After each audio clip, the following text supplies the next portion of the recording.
আমি আমার এক দাদাকে বললাম যে এরকম আমার একটা রেডিও দরকার, আমি পিকে সিনেমা নিয়ে কাজ করব। আবার একটা হেলমেট দরকার ছিল পিকে হেলমেট পরে ঘুরে।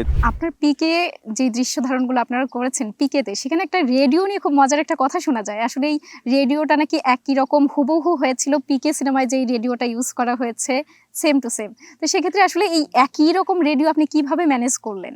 ওই যে আমি আগে একটা কথা বললাম যে আমার একটা বড় ইয়ে আছে হেমিলনের বাসিওয়ালার মতো একটা জাদু, সেটা হচ্ছে আমার জাহাঙ্গীরনগর ইউনিভার্সিটির যে ব্যাকআপটা, এখানের সিনিয়র জুনিয়র সবাই খুব সাহায্য করে আমাকে।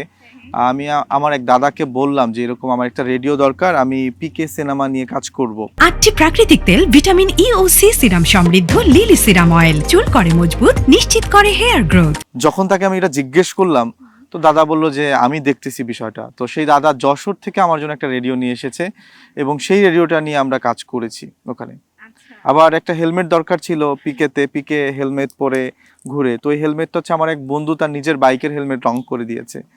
তো প্রত্যেকটা বিষয় এইভাবে ম্যানেজ করা। এরকম আরও একটা চেয়ার আছে পিকেতে, শূন্যের উপর এক সন্ন্যাসী ভেসে থাকে। তো ওই চেয়ারটা বানানোর জন্য নারায়ণগঞ্জ থেকে আমার আরেক বন্ধু সে স্টিল নিয়ে এসেছে। তারপরে আমরা ক্যাম্পাস থেকে এটা বানাই। ক্যাম্পাসে যারা ওয়ার্কার আছেন স্টিলের কাজ করেন, ওখানে থেকে আমরা এটা তৈরি করি।